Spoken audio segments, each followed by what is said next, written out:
রোজকার একঘেয়ে রান্নায় একটু ধনেপাতা ব্যাস, স্বাদ গন্ধ দুটোই এক নিমেষে বদলে যায়। ধনেপাতার বৈজ্ঞানিক নাম হচ্ছে কোরিয়ানড্রাম স্যাটিভা।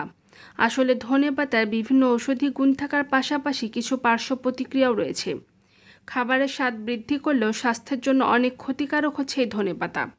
হ্যালো ভিউয়ার্স, আসসালামু আলাইকুম। Welcome to my channel Shikha's cooking house. স্বাস্থ্য বিষয়ক যে কোনো নতুন তথ্য পেতে আজই আমার চ্যানেলটি সাবস্ক্রাইব করুন এবং পাশে থাকা বেল আইকনের অল নোটিফিকেশন ক্লিক করে দিবেন। এতে করে সকল তথ্য আপনাদের কাছে পৌঁছে যাবে সবার আগে। অতিরিক্ত মাত্রায় ধনেপাতা খেলে এটি লিভারের কার্যক্ষমতাকে খারাপভাবে প্রভাবিত করে থাকে। এতে থাকা এক ধরনের উদ্ভিজ তেল শরীরের বিভিন্ন অঙ্গ প্রত্যঙ্গকে আক্রান্ত করে ফেলে।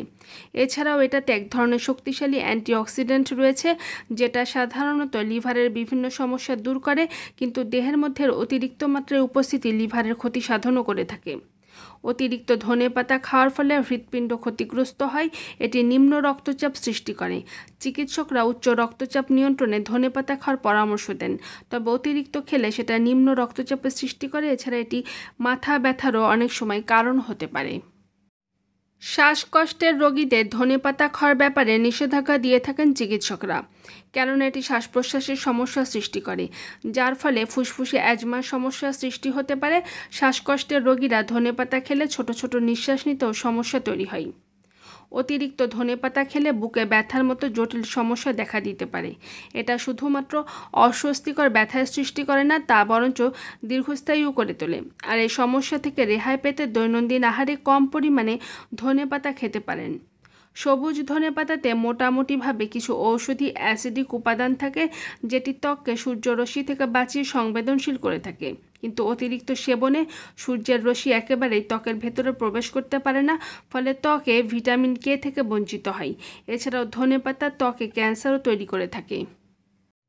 ধনেপাতার প্রোটিন উপাদানটি শরীরের আইজিই নামক অ্যান্টিবডি তৈরি করে, যা শরীরের বিভিন্ন রাসায়নিক উপাদানকে সমানভাবে বহন করে থাকে।